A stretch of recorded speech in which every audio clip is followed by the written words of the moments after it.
আসসালামু আলাইকুম প্রিয় দর্শক, জানিয়ে দিব এখনকার আলোচিত সকল দেশীয় খবর। শুরুতেই জানিয়ে দেব সংবাদ শিরোনামগুলো।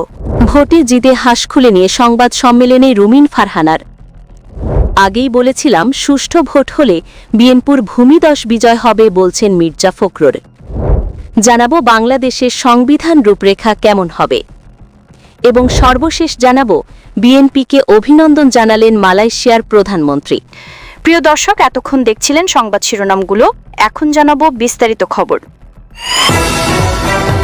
ভোটে জিতে হাঁস খুলে নিয়ে সংবাদ সম্মেলনে রুমিন ফারহানার। ব্রাহ্মণবাড়িয়া ২ আসনে বিএনপি জোর সমর্থিত প্রার্থীকে ৩৮,০০০-এরও বেশি ভোটের ব্যবধানে পরাজিত করে বিজয়ী হয়েছেন স্বতন্ত্র প্রার্থী রুমিন ফারহানা। হাঁস প্রতীকে প্রতিদ্বন্দ্বিতা করে তিনি ১,১৮,৫৪৭ ভোট পেয়েছেন। তার নিকটতম প্রতিদ্বন্দ্বী বিএনপি জোট সমর্থিত প্রার্থী জোনাইদ আল হাবিব খেজুর রাজ প্রতীক নিয়ে পেয়েছেন ৮০,৪৩৪ ভোট। নির্বাচনে জয়লাভের পর আজ দুপুরে তিনি ব্রাহ্মণবাড়িয়ার নিজ বাড়িতে সাংবাদিকদের সাথে সাক্ষাৎ করেন। সেখানে তিনি হাঁস প্রতীকে প্রতিদ্বন্দ্বিতা করার কারণ এবং তার বেড়ে ওঠার গল্প শেয়ার করেন। রুমিন ফারহানা জানান, বিএনপি থেকে বেরিয়ে আসা এবং জয়ের এই পথ তার জন্য খুবই কঠিন ছিল, তবে তার চেয়ে অনেক বেশি কঠিন ছিল তার দলের নেতাকর্মীদের যাত্রা। তিনি বলেন, যদি আজকে আমি জয়ী না হতাম তাহলে আমাকে হয়তো ঢাকায় ফিরে যেতে হতো এবং আমার পেশায় ফিরে যেতে হতো, কিন্তু আমার কর্মীরা যারা ১৭ বছর ধরে কষ্ট সহ্য করে কাজ করেছে তারা কখনো হতাশ হয়নি। আজ তারা সবাই খুশি এবং আমি জানি তাদের ভালোবাসার ঋণ শোধ করা কঠিন।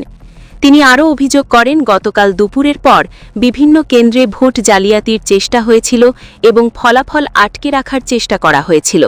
বিশেষ করে জালিয়াপাড়া কেন্দ্রের ঘটনা উল্লেখ করে তিনি বলেন, আমি নিজে গিয়ে খেজুর গাছের কর্মীদের সাথে সংঘর্ষে জড়িয়েছিলাম এবং ভোট গুনতে গিয়ে কিছু ফলস ভোট পেয়েছি। এছাড়া নির্বাচনের আগে দেওয়া প্রতিশ্রুতি পূরণের বিষয়ে প্রশ্ন করা হলে রুমিন ফারহানা বলেন, যেহেতু আমি দলীয় প্রার্থী নই, যদি আবার এখানে নির্বাচন করতে হয় তবে আমাকে কাজ করতে হবে। আমার নিজেকে টিকিয়ে রাখতে হলে কাজ ছাড়া আর কোনো অপশন নাই। তিনি জানান, হাঁস প্রতীকের পেছনে একটি বিশেষ স্মৃতি রয়েছে। ছোটবেলায় তার পরিবার অনেক হাঁস, মোরগ, কবুতর পালন করত, যা তার জীবনের একটি অংশ হয়ে উঠেছিল। তিনি বলেন, আমার পরিবার বড় চাকরি করত, তখন বড় বাড়িতে থাকতাম।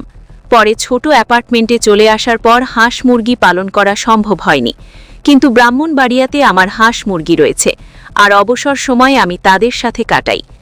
রুমিন ফারহানা গত ৩০শে ডিসেম্বর বিএনপি থেকে বহিষ্কৃত হন, তবে তিনি একাদশ জাতীয় সংসদে বিএনপির সংরক্ষিত আসনের সংসদ সদস্য ছিলেন এবং দলের আন্তর্জাতিক বিষয়ক সহ সম্পাদক ছিলেন।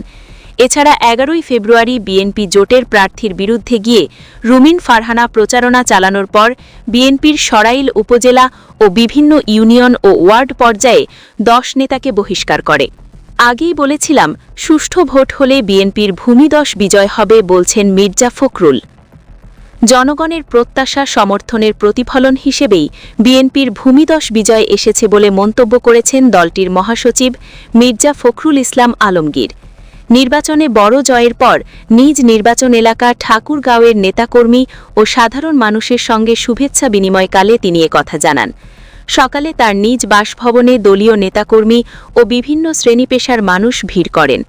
মির্জা ফখরুল বলেন, আমরা নির্বাচনের অনেক আগেই বলেছিলাম সুষ্ঠু ভোট হলেই বিএনপির ভূমিদশ বিজয় হবে। জনগণ তাদের রায় দিয়েছে। গত ১৫ বছর ধরে স্বৈরাচার বিরোধী আন্দোলন সংগ্রামের ধারাবাহিকতা ফলেই এই বিজয় এসেছে। বেগম খালেদা জিয়ার নেতৃত্বে আমাদের গণতান্ত্রিক লড়াই আজ সফলতার মুখ দেখেছে। মির্জা ফখরুল বলেন, বিএনপি কোনো ক্যাডার ভিত্তিক সংগঠন নয়, এটি জনগণের দল। মানুষের অধিকার প্রতিষ্ঠার লক্ষ্যে আমরা কাজ করে যাচ্ছি। বিজয়ের পর প্রিয় নেতার সঙ্গে সাক্ষাৎ করতে আসা জনগণের সঙ্গে উৎসাহ উদ্দীপনা লক্ষ্য করা যায়। এ সময় তিনি সবাইকে শান্তিপূর্ণভাবে বিজয় উদযাপনের আহ্বান জানান এবং জনগণের সেবায় নিয়োজিত থাকার অঙ্গীকার ব্যক্ত করেন। বাংলাদেশের ভবিষ্যৎ রূপরেখা কেমন হবে?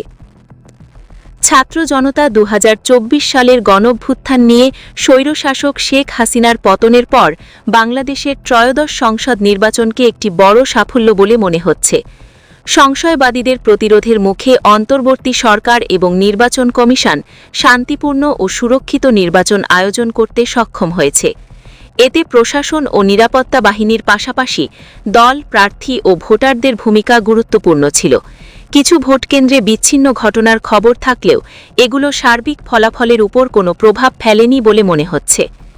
বাংলাদেশ জাতীয়তাবাদী দল বিএনপি পরবর্তী সরকার গঠন করবে 2/3 সংখ্যাগরিষ্ঠতা নিয়ে, আর জামায়াতে ইসলামী বাংলাদেশ সংসদীয় বিরোধী দল হিসেবে নেতৃত্ব দেবে। তাওরা এবার ইতিহাসে সর্বাধিক আসন অর্জন করেছে। জামাতের সহযোগী জাতীয় নাগরিক পার্টি প্রত্যাশার চেয়ে ভালো ফল করেছে এবং সংসদে কিছু আসন জিতেছে।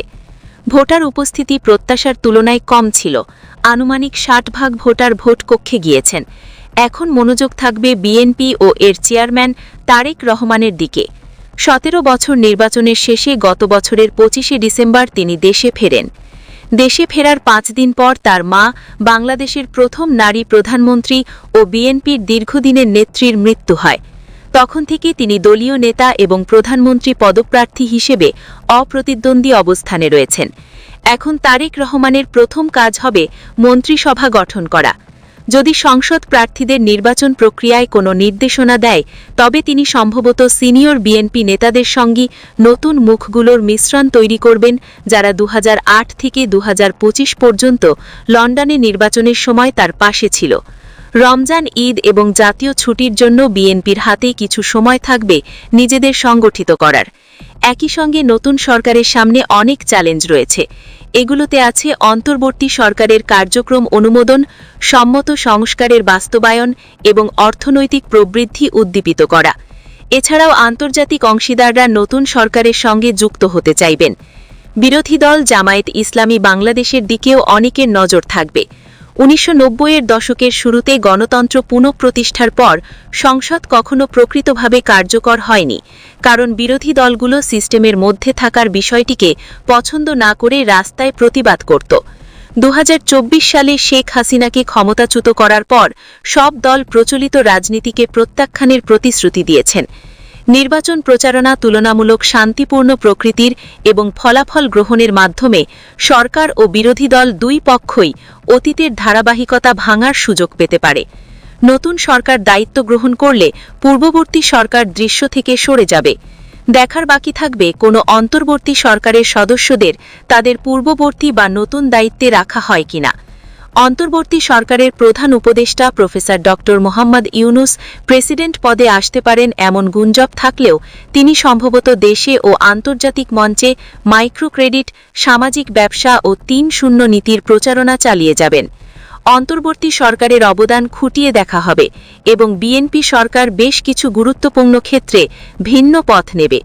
তবুও নির্বাচনের সাফল্য প্রধান উপদেষ্টা ও ইউনুস এবং তার সহকর্মীদের জন্য একটি ইতিবাচক সমাপ্তি নিশ্চিত করবে। 12 ফেব্রুয়ারি নির্বাচনে সবচেয়ে বড় পরাজিত হলেন সাবেক প্রধানমন্ত্রী শেখ হাসিনা তার আনুগত্যশীলরা। তারা এখনও সিস্টেমের বাইরে রয়েছেন। কিছু আওয়ামী লীগ সমর্থক হয়তো নির্বাচনে ভোট বর্জনে শেখ হাসিনার আহ্বান মেনে চলেছেন, তবে ভোটকে বাতিল করতে তারা সফল হননি। আন্তর্জাতিক ও দেশীয় পর্যবেক্ষকরা শান্তিপূর্ণ ভোটের আয়োজনকে স্বাগত জানিয়েছেন এবং অন্তর্বর্তী সরকারের প্রচেষ্টাকে প্রশংসা করেছেন। নতুন সরকারকে মধ্যবর্তী ন্যায্যতা সংক্রান্ত বিষয়কে মোকাবেলা করতে হবে। এতে অন্তর্ভুক্ত থাকবে জবাবদিহিতা, সত্য উদ্ঘাটন, নিরাময় এবং পুনর্মিলন। তবে নির্বাচনের মাধ্যমে হাসিনা ও তার মূল সহযোগীদের দ্রুত প্রত্যাবর্তন ঘটবে বলে আশা করা যাচ্ছে না। তারা তার সরকারের সময়কালে সংঘটিত অপরাধের দায়ে বিচারের মুখোমুখি থাকবেন। গত 18 মাসে বাংলাদেশকে বিশ্বজুড়ে জেনজি বিপ্লব এবং নোবেল বিজয়ী প্রচেষ্টার মাধ্যমে বাংলাদেশ 2 নির্মাণে দেওয়া যতটা মনোযোগ দেওয়া হয়েছে তা প্রায় অভূতপূর্ণ। নির্বাচন অনুষ্ঠিত হওয়ার এবং ডক্টর ইউনুস সরে যাওয়ার পর বিশ্বজুড়ে মনোযোগ হয়তো অন্যদিকে যাবে। এটি অনিবার্যভাবে খারাপ নয়, কারণ জাতি গঠনের দায়িত্ব যথাযথভাবে বাংলাদেশের জনগণ এবং নির্বাচিত নেতাদের উপরই পড়েছে। একই সঙ্গে বাংলাদেশ প্রতিশ্রুতিগুলো পূর্ণ করতে আন্তর্জাতিক সদিচ্ছা ও সহযোগিতার উপর নির্ভরতা অব্যাহত থাকবে। বিএনপিকে অভিনন্দন জানালেন মালয়েশিয়ার প্রধানমন্ত্রী। ত্রয়োদশ জাতীয় সংসদ নির্বাচনে বড় বিজয়ের জন্য বিএনপি ও তারেক রহমানকে অভিনন্দন জানিয়েছেন মালয়েশিয়ার প্রধানমন্ত্রী আনোয়ার ইব্রাহিম। তিনি গণতান্ত্রিক প্রক্রিয়া সুষ্ঠুভাবে এগিয়ে নেওয়ার জন্য প্রধান উপদেষ্টা প্রফেসর মোহাম্মদ ইউনুসের প্রতিও কৃতজ্ঞতা জানিয়েছেন। সামাজিক যোগাযোগ মাধ্যম ফেসবুকের এক পোস্টে লিখেছেন, আমি তারেক রহমান এবং বাংলাদেশ জাতীয়তাবাদী দলকে তাদের বড় নির্বাচনী বিজয়ের জন্য আন্তরিক অভিনন্দন জানাই। এটি গণতন্ত্রের বিজয়। বাংলাদেশের মানুষ কঠিন চ্যালেঞ্জের সময় ব্যালট বাক্সে তাদের কথা বলেছে। আনোয়ার ইব্রাহিম লিখেছেন, আমি আমার প্রিয় বন্ধু ড মোহাম্মদ ইউনুসের কাছেও কৃতজ্ঞতা জানাতে চাই এই গুরুত্বপূর্ণ ক্রান্তিকালে প্রধান উপদেষ্টা হিসেবে দায়িত্ব পালনের জন্য এবং গণতান্ত্রিক প্রক্রিয়া সুষ্ঠুভাবে এগিয়ে চলার নিশ্চিত করার জন্য। তিনি লিখেছেন, আমাদের দ্বিপাক্ষিক সম্পর্কের নতুন উদ্যম আনতে নতুন নেতৃত্বের সঙ্গে কাজ করার জন্য মালয়েশিয়া উন্মুখ দেখেছে। প্রিয় দর্শক, এই ছিল এখনকার গুরুত্বপূর্ণ নিউজ। আরও গুরুত্বপূর্ণ নিউজ নিয়ে ফিরছি কিছুক্ষণের মধ্যে। নিউজগুলো সবার আগে দেখার জন্য এই চ্যানেলটি সাবস্ক্রাইব করে আমাদের সাথে থাকুন। ধন্যবাদ।